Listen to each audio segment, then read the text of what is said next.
गोपियां ठाकुर जी को बड़ा प्रेम करती, अथाह इतना प्रेम करती कि ठाकुर जी गोपियों के वशीभूत हैं। शेष महेश गणेश दिनेश सुरेश हूं जाई निरंतर ध्यावे, ताहे अहीर की छोवनिया छछिया भर छाछ पे नाच नचावे। आहा, ताहे अहीर की छोहरियां छछिया भर छाछ पे नाच नचावे। किसको? शेष महेश गणेश दिनेश सुरेश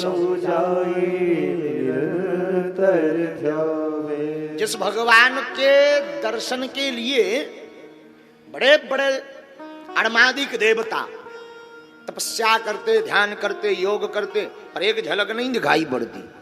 पर धन्य है अहीर की छोहरियां, ताहे अहीर की छोहरियां छछिया भर छाछ पे। क्यों?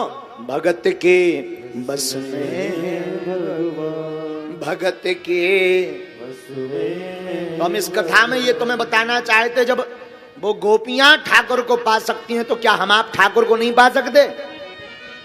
बोलो, पा सकते हैं। श्रद्धा अगर मजबूत हो, गुरु कृपा हो, तो गोविंद आज भी दौड़े चले आएंगे।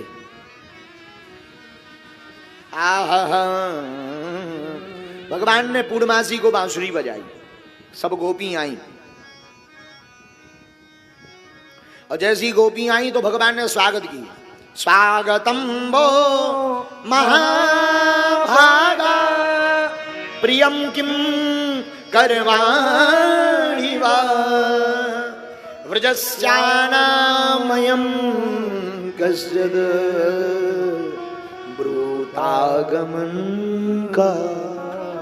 आओ गोपियों, स्वागत है आपका, स्वागत है। ओहो, गोपियां बड़ी मुस्कुराई। आज तो ठाकुर जी बड़ा लाड़ लड़ा रहे, क्या बात है। लेकिन जैसे ही सब गोपियां आई,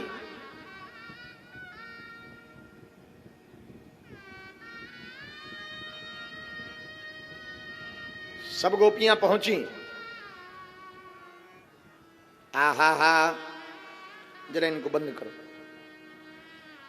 राम प्रकाश बंद करो इसको। जब सब गोपियां आई तो भगवान ने स्वागत किया, और जब स्वागत किया तो गोपियां मुस्कुराई, और आते ही फिर पूछ लिया भगवान ने, क्यों आई हो गोपियों? अब गोपियों की जो मुस्कान थी वो बदल गई दूसरे रूप में। जय हो आपकी। पहले तो फोन लगा करके बुलाते हो, और कोई आ जाए तो पूछते हो कि क्यों आए हो। धन्य हैं आप, धन्य हैं। पहले तो आप बुलाते हो, फिर पूछते हो क्यों आई हो। लेकिन अब तक गोपियां कुछ बोली नहीं, खड़ी हो गई। भगवान बोल रहे, निसम गीतम तदनंद वर्धनम। अच्छा अच्छा अच्छा अच्छा, तुम लोग आज शरद पूर्णिमा का चांद देखने वन में आई हो, वृंदावन देखने। अच्छा अच्छा, आई सो तो कोई बात नहीं, पर गोपियों सुनो, स्त्री को अकेले वन में नहीं जाना चाहिए। गोपियां बोली, जय हो आपकी। अच्छा सुनो, अगर वृंदावन देख लिया हो तो लौट जाओ, जाओ घर सब। गोपियां बोली, वाह, लौटने के लिए आए थे क्या? ठाकुर जी फिर बोले, अच्छा अच्छा, तुम इसीलिए आई हो कि वन की शोभा देख लें। अब वन की शोभा देख ली, अब तुम जाओ यहां से, जल्दी जाओ, वरना तुम्हारे पति, तुम्हारे पुत्र खोज रहे होंगे, घर वाले तुम्हें खोज रहे होंगे। गोपियां मुस्कुराती हुई बोली, खोजने दो। यहां भगवान परीक्षा ले रहे कि अभी भी इनकी आसक्ति संसार में है कि नहीं। गोपियां नहीं लौटी।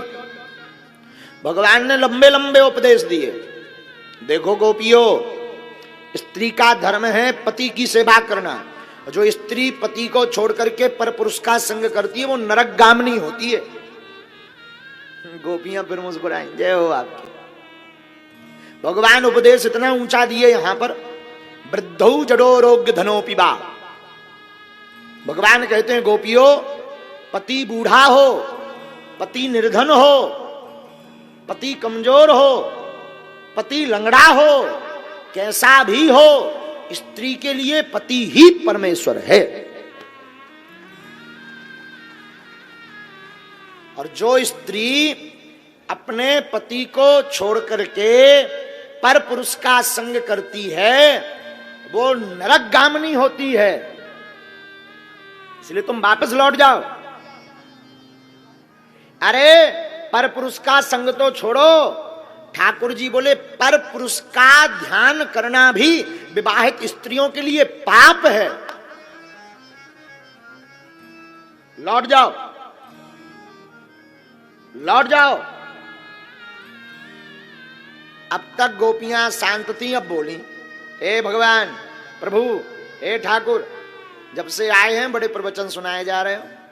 कन्हैया, ओ मेरे प्यारे ठाकुर जी, जरा हमारी भी तो सुन लो। हाँ हाँ सुनाओ। आज गोपियों ने ठाकुर जी को प्रवचन सुनाए। पहली बार भगवान श्रोता बने हैं, गोपियां वक्ता हैं। यहां पर गोपियां बोली, सरकार एक कथा सुनाते हैं तुम्हें। भगवान बोले सुनाओ। गोपियां बोली, सरकार एक ब्राह्मण था।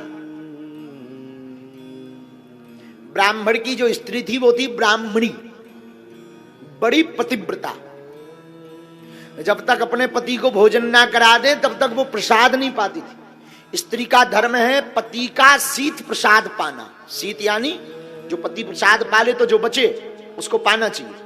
पुत्र का धर्म है पिता का शीत प्रसाद पाना। शिष्य का धर्म है गुरु का शीत प्रसाद पाना।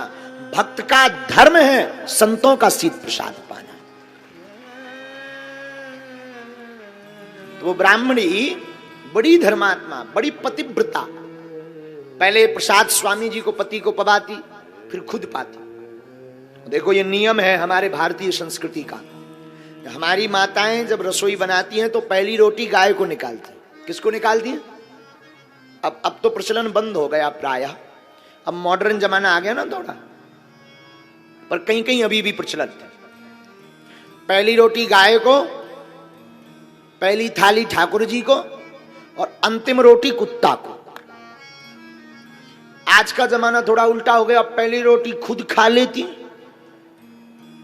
अंतिम रोटी खसम को खवाती।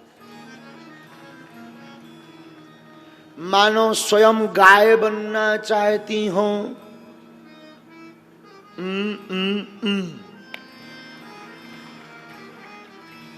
हाँ समझ जाओ, समझदार, वरना कोई कल ही FIR ठोक देगा। कौन बेफिजूली में लफड़ा में फंसे।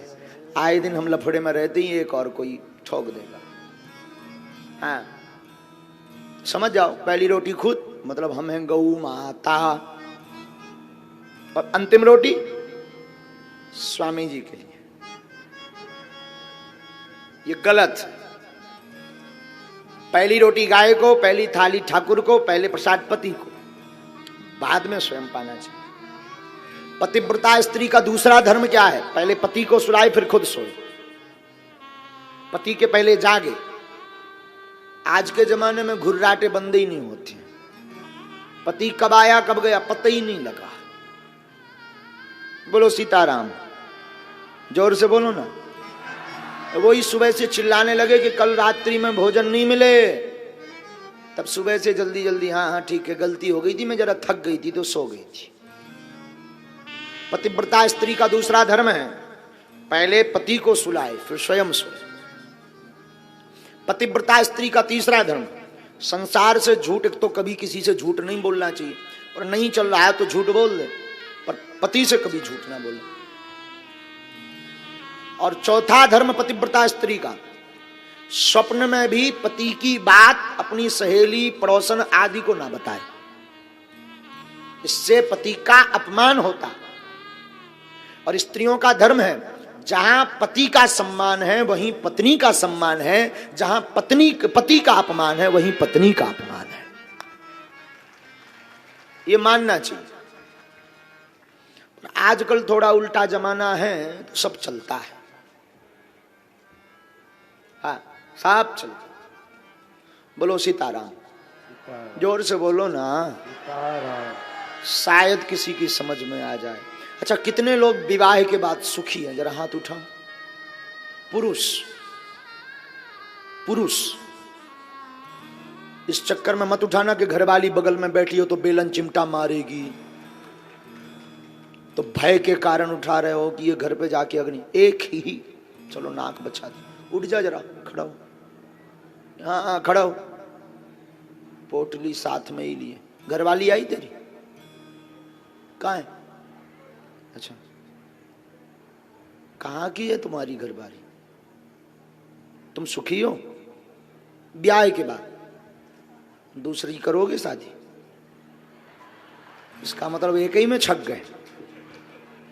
सुखी होते तो दूसरी हाँ ना कहते। हाँ? महात्मा जी, भोग भोगना पड़ेगा। गौ से भी ज्यादा पाप दंड लग जाएगी। और जो लोग लहसुन प्याज खाते हो जाएंगे, गंदगी पड़ी रहेगी, वही जन्म होगा जो जानवर जैसे चाटे जाएंगे। हाँ। वाह। हम तो तुमसे जो पूछ रहे वो बताओ, ब्याह कब हुआ था तुम्हारा? गुरु जी 19। अरे हंस के क्या बोलो, बोलो ना। हुआ ना? जी सर। कहाँ के हो? जाओ जी। हाँ? कैमूर जिला भभुआ से हूँ सर। चांद थाना ग्राम पहाड़ी से। पानीपुर बाबा के आशीर्वाद से गुरु जी आपकी शरणों में आया हूँ। अच्छा, तो शादी से खुश हो? जी गुरु जी। बहुत ज्यादा? बहुत ज्यादा गुरु जी। तो दूसरी कर लो। नहीं गुरु जी। अच्छा चलो ठीक है। गुरु जी अगर फंसाएंगे तो गुरु जी। नहीं नहीं नहीं, हम नहीं फंसाएंगे भैया, तू एक ही ठीक है। बैठ जा, बैठ जा, मेरी कोई आज्ञा नहीं है। तेरी घरवाली मेरे पीछे डंडा लेकर पड़ी रह जाएगी। बैठ जा भाई। चलो, कम से कम पुरुषों की नाक तो बच गई। इसको उठाने का हमारा मतलब यही था कि नाक बच जाए पुरुषों की। कटी तो धरी है सूप न खा जैसी। तो पतिव्रता स्त्रियों का धर्म है पति की सेवा करना। गोपियां भगवान को सुना रही, ठाकुर जी वो ब्राह्मणी अपने ब्राह्मण की बड़ी सेवा करती। ध्यान से सुनना, बहुत अच्छी कथा। एक बार ब्राह्मण को परदेश जाना था, तो पत्नी से कहा ब्राह्मणी से कि मैं देवी परदेश जाना चाहता हूं, तुम घर पर रहना। तो ब्राह्मणी ने हाथ जोड़कर कहा, नाथ आप अगर परदेश चले जाओगे तो मेरा पतिव्रत धर्म नष्ट हो जाएगा। मेरा नियम है आपके चरणों की सेवा करना, फिर सोना, आपको पहले भोजन खिलाना, फिर खुद खाना। मैं बर्बाद हो जाऊंगी। मेरा आज तक की पूरा पूजा जब तक सब नष्ट हो जाएगा। ब्राह्मण ने कहा, एक युक्ति है, हम मिट्टी की मूर्ति बना देते हैं, उसे ही मुझे मानकर तुम जब तक हम बाहर हैं तब तक उसकी पूजा करो। भाव रूप में ऐसी भावना रखो कि हम प्रसाद पा रहे हैं। बाबा तो गोपियां इतना बोली, ठाकुर जी समझ आ रहा है ना? ठाकुर जी बोले हाँ। ब्राह्मणी तैयार हो गई, एक मिट्टी की मूर्ति बनाई, घर पे रखी। पति विदा लेकर प्रदेश चला गया। ब्राह्मणी रोज आरती करे, पूजा करे, प्रणाम करे, प्रसाद की थाली लगाए, मन ही मन पबावे, फिर बचे तो प्रसाद पावे। रात्रि को मिट्टी के मूर्ति की पति की चरणों की सेवा करे, फिर सोए, वही पूरा नियम करे। गोपियां बोली, ठाकुर जी अब सुनना। एक बार वो थाली लगा करके प्रसाद पवाना शुरू ही की। पहला ग्रास, रोज वो 11 ग्रास खिलाती थी। और पहला ग्रास खिलाया ही कि तब तक दरवाजा की खटखटाहट की आवाज आई। तो ब्राह्मणी ने भीतर से कहा, कौन? तो बाहर से आवाज आई, मैं तुम्हारा पति। ठाकुर जी, अब वो ब्राह्मणी बड़ी दुविधा में पड़ गई। किस दुविधा में? अगर प्रसाद छोड़ करके जाती है तो पतिव्रत धर्म नष्ट होता है। वो अगर दरवाजा नहीं खोलती तो असली पति दरवाजे पर खड़ा है, तो पतिव्रत धर्म नष्ट होता है। अब बताओ वो ब्राह्मणी करे तो करे क्या जिससे उसका धर्म निभ जाए? ठाकुर जी मुस्कुराए, बड़ा तार्किक प्रश्न किया। ठाकुर जी बोले, गोपियों देखो, चित्र की पूजा तब तक की जाती जब तक चरित्र ना हो। जो प्रसाद बचा है दरवाजा खोल देना चाहिए, बाकी का बचा प्रसाद असली पति को पवा देना चाहिए। इससे धर्म भी नष्ट नहीं होगा, दरवाजा भी खुल जाएगा, पतिव्रत धर्म भी बना रहेगा। क्योंकि मिट्टी की मूर्ति की पूजा तब तक की जाती जब तक सचित्र ना हो। गोपियां लौटकर चरणों में गिर गईं, बोले ठाकुर जी यही तो हम कर रहे हैं। भगवान बोले मतलब?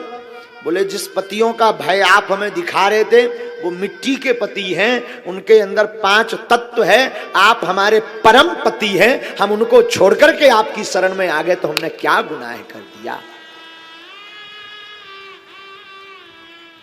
भगवान मुस्कुरा गए, धन्य हो गोपियों। और वहीं पर शरद पूर्णिमा को रास प्रारंभ हुआ। गोपियों को अभिमान आया, ठाकुर जी अदृश्य हुए, फिर प्रकट हुए। यहां पर गोपी गीत का वर्णन है, समय कम है इसलिए गोपी गीत को सिर्फ प्रणाम करते हुए जयति तेधिकम जन्मना प्रजा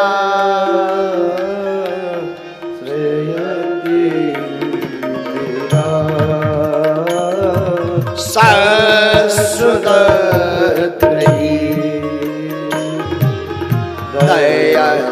त्रिशता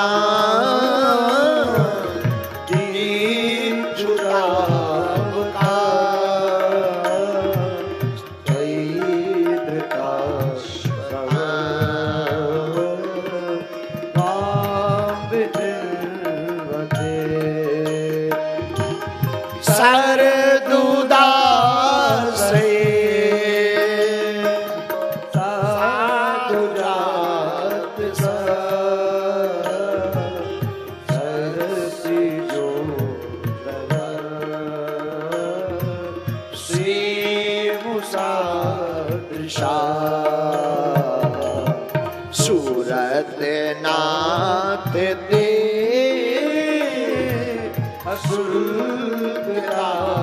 सिका वरदिन तो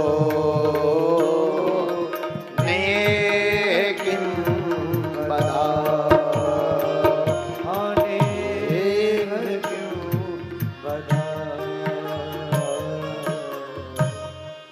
गोपियों ने गोपी गीत गाया, भगवान प्रकट भये।